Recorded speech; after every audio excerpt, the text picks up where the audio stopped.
जितनी भी माताएं एकादशी का व्रत करती है बहुत ध्यान से सुनना आज की कथा को, शायद जिंदगी में मिली ना मिली, पर ये कथा का रिश्ता तो बहुत ध्यान से सुनना, ध्यान से सुनिए। निर्जल एकादशी है। स्कंद पुराण यहाँ तक कहती है कि इस कथा के चरित्र को जो श्रवण कर लेता है उसको 26 एकादशी करना भी नहीं पड़ती। इस एकादशी की केवल ये कथा सुनकर ही वो तर जाता है। बहुत ध्यान से सुनना इसको, कथा तो बड़े भाव से सुन लो इसको, है? बड़े प्रेम से।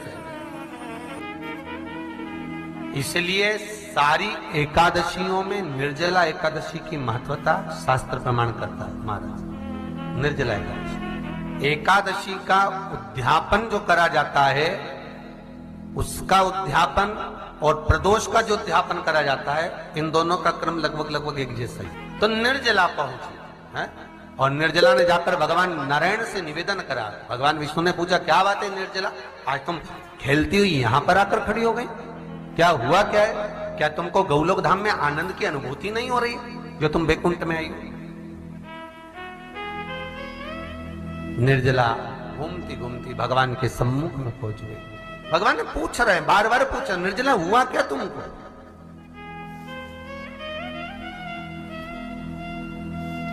ए निर्जला, ए एकादशी, हुआ क्या है तुमको? क्या कारण है तुम्हारे यहां आने का, बैकुंठ पहुंचने का?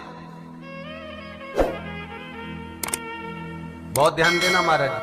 शास्त्र कहता है सोमवार, मंगलवार, बुधवार, गुरुवार, शुक्रवार, शनिवार, ये देवता वो देवता सबके व्रत कर लो, सारे व्रत कर लो, पर ये व्रत आपको परमात्मा के धाम तक लेकर नहीं जा सकते, क्योंकि इनका जो पुण्य है वो मृत्यु लोक में आप थोड़ा सा भी व्रत करते हैं तो पुण्य समाप्त हो जाता है। पर हिंदू धर्म के 3 व्रत ऐसे बता दिए जिन व्रतों का पुण्य समाप्त नहीं हुआ।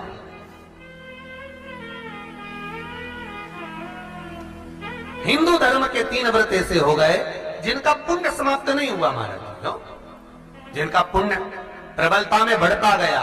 पहले नंबर पर एकादशी, दूसरे नंबर पर प्रदोष और तीसरे नंबर पर शिवरात्रि। एकादशी भी 26 है तो प्रदोष भी जम के बोलते जाओ 26 है। शिवरात्रि केवल 12, केवल 12, और अगर अधिक मास की पड़ जावे तो ये 13, पर अधिक की आय तो 13 है।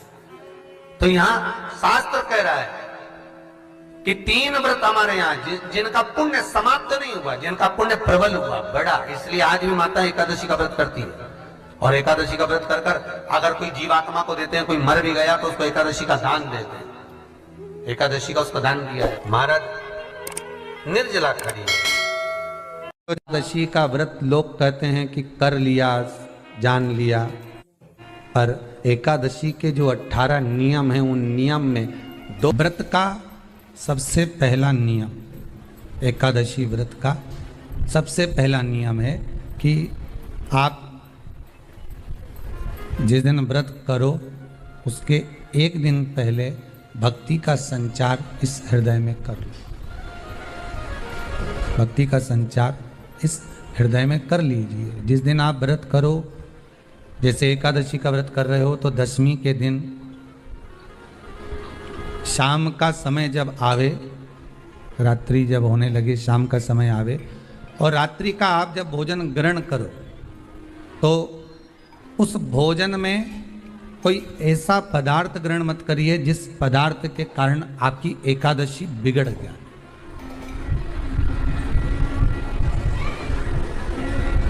कोई बेकार भोजन हमें ग्रहण नहीं करना, श्रेष्ठ भोजन ग्रहण करिए 10वीं।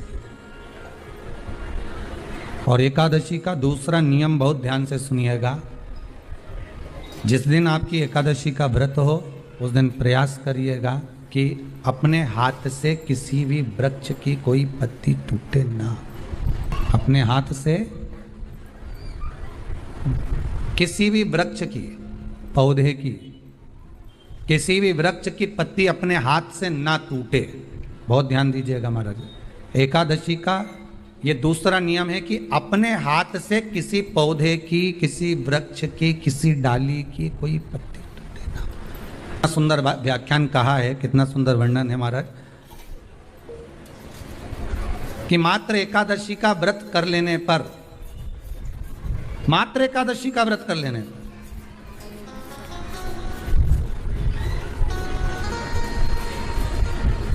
जो पूर्व में किया गया हमारा पाप कर्म है, हमने किसी जीव की हत्या करी है, हमने किसी को कष्ट प्रदान करा है, हमने किसी को अपशब्द कहा है, हमने किसी को ताने दिए, हमने किसी को आड़ा टेढ़ा कहा है, हमने किसी को गालियां दे दी है, मात्र एकादशी का व्रत ही कर लेने पर ये सारे जो दोष हैं वो समाप्त हो जाते हैं।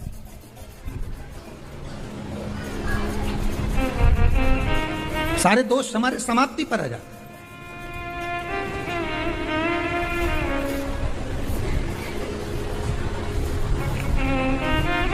अब एक विचार करिएगा थोड़ा सा अपने मन में, अपने चित्त में, अपनी वृत्ति में एक बात उतारिएगा, एक अपने मन में एक बात को उतार कर रखिएगा कि आप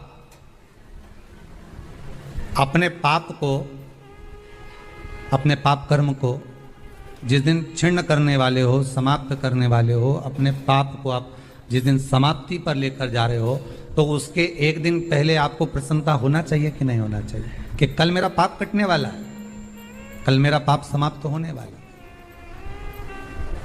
जो मैंने पाप कर्म करा है वो समाप्त होगा, जो मैंने पाप कर्म करा है वो कल समाप्त हो जाएगा। तो एक दिन पहले आपके चेहरे पर प्रसन्नता हो कि ना हो?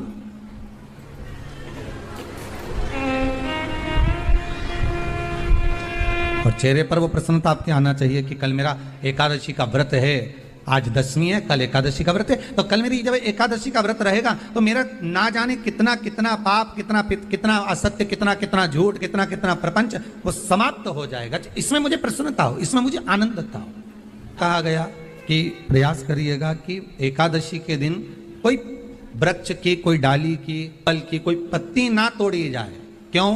तो कहा अगर उस पत्ती को हम तोड़ देते हैं, वृक्ष की पत्ती को या क्यारे में लगी हुई कोई डाली की पत्ती को हम तोड़ देते हैं, तो एकादशी का पुण्य फल प्राप्त नहीं होता, एकादशी का कोई फल हमारे खाते में नहीं जाता, पुण्य फल प्राप्त। एकादशी का व्रत लोग कहते हैं कि कर लिया, जान लिया, पर एकादशी के जो 18 नियम हैं उन नियम में 2 नियम कल बताए थे। तीसरा नियम है कि शिव की आराधना हो, कृष्ण की आराधना हो, भगवत स्मरण हो। दसवीं, 11 और द्वादशी, दसवीं, एकादशी और द्वादशी। एकादशी का व्रत, दसवीं की रात्रि को जो आप भोजन करें वो सात्विक करें, एकादशी के दिन भोजन ना करें, अन्न का भाग ग्रहण ना करें, अन्न का भाग ग्रहण ना करें।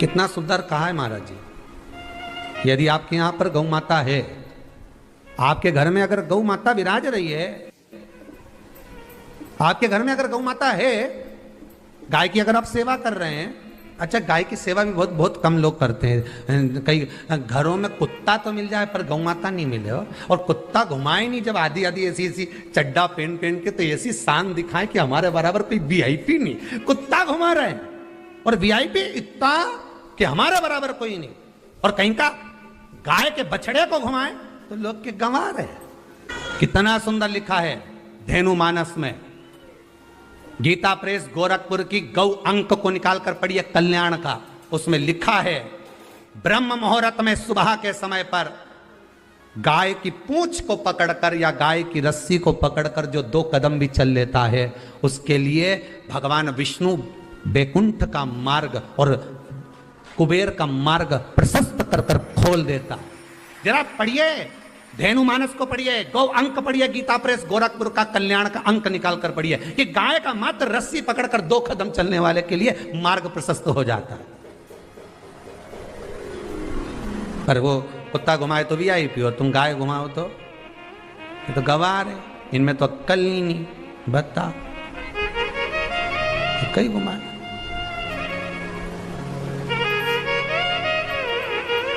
श्रेष्ठता नहीं रही भाई। समझो थोड़ा कथा को, थोड़ा चोट लगेगी हृदय को, तुम्हें बुरा लगेगा, थोड़ा सा बुरा तो जरूर लगेगा, क्योंकि चोट तो लगेगी तुम्हारे हृदय को, पर संवारना तो पड़ेगा ना, सुधारना तो पड़ेगा, अपने आप को संवारना तो पड़ेगा, सुधारना तो पड़ेगा। आज भले बुरा लग जाए तो, पर थोड़ा सा संवरना पड़ेगा कि हाँ ठीक है, हमसे गलती हो रही है, इसको सुधारा कैसे जाए। तो एक काम करो ना कि कुत्ता को घुमाओ, मना नहीं करेंगे, पर साथ में गाय का बछड़ा भी लेकर जाओ, एक गौ माता को भी लेकर जाओ, सवेरे सवेरे मॉर्निंग वॉक में गाय तो घुमाओ, जब लोग देखेंगे क्या गजब है साहब। आप तो गाय को लेके जाओगे ना तो उसी गाय के 10 लोग पाँव नहीं पड़े ना, तो बात जैसी सुबह सुबह गाय मिले कौन नहीं पाँव पड़े। गौ माता का दर्शन हो गया, छुएंगे, स्पर्श करेंगे, आनंद करेंगे, भजन करेंगे, थोड़ा सा प्रयास करिएगा। गौशाला में केवल गाय ना रहे, घर घर में गाय होना चाहिए।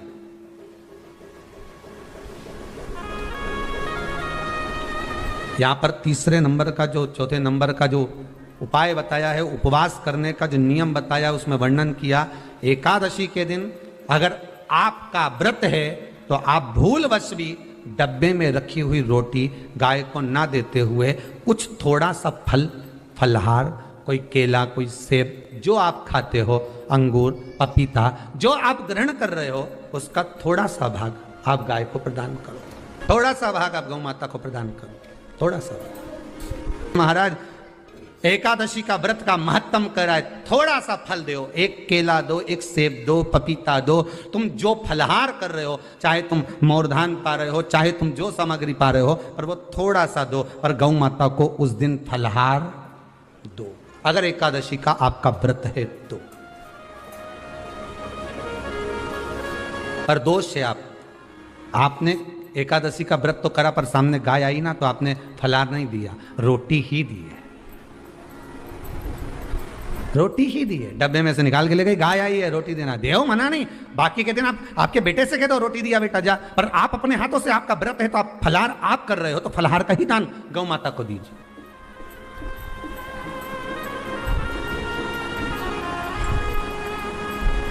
बच्चों से कह दो, जाओ, सेवक से कह दो, जाओ जरा दे के आओ रोटी, पर आप फल का दान दीजिए। महाराज पांचवा वर्णन किया चतुर्थ भाव में, बन सके जितना एकादशी के दिन भगवान का ओम नमो भगवते वासुदेवाय का जाप करें, या अपने गुरु मंत्र का स्मरण करें, या जो मंत्र आपके हृदय में समाहित हो, श्री शिवाय नमस्तुभ्यम, ओम नमः शिवाय, राम कृष्ण शिव, जो मन पड़े उसका भजन करें, पर दिल से करें, जितनी देर करते बने उतना देर करें। माला पकड़ने की भी जरूरत नहीं कि माला पकड़ के बैठूं, तो घटके जिब्या से जप लो नहीं जी, वही उतना में ही पूरा हो जाए, वही बहुत है, वही उतना आनंद दे जाएगा। पांचवा नियम कहा, जिस दिन आपका व्रत रहे किसी निंदक से बात ना करें। निंदक जानते हो, भाई दूज के दिन, दिवाली की जो भाई दूज होती है ना, होली दिवाली की जो दूज होती है, उनमें ऐसा गोबर का भाई दूज बनाते हैं, और पास में एक चुगलखोर भी बना है, और चुगलखोर के ऊपर ऐसा भाटा धर दे, एक पत्थर। अब तुम्हारे उधर रखे कि नहीं रखे हमें नहीं मालूम रहे हो, जितने आस्था पे सुन रहे हो, और हमारे इधर तो ऐसा रहता है, गोबर का भाई बहन बनाए और उसकी पूजन करे, उसके पास में एक गोबर का चुगल चोर भी बना है, उसके ऊपर भाटा धर दे। कथा कह रही है, कथा वर्णन कर रही है, निंदक से बात ना करें।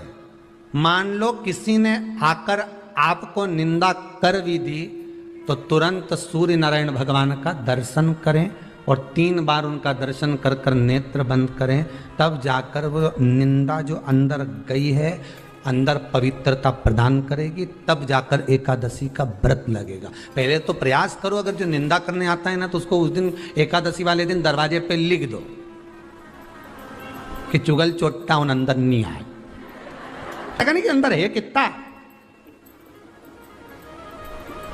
तो तुम दरवाजे पे लिख दो कि निंदा करने वाला चुगल चोट्टा, आज एकादशी का दिन है, हमारी मम्मी का एकादशी का व्रत है, एक इतना बड़ा कंप्यूटर से निकालो, एकादशी के दिन सेलो टेप लगा के चिपका दो, चुगल चोट्टा होने अंदर नहीं आए। आज हमारा एकादशी का व्रत है, कुछ बिगड़ेगा क्या? दरवाजा अपना, घर अपना, और जिसके बुरा लगे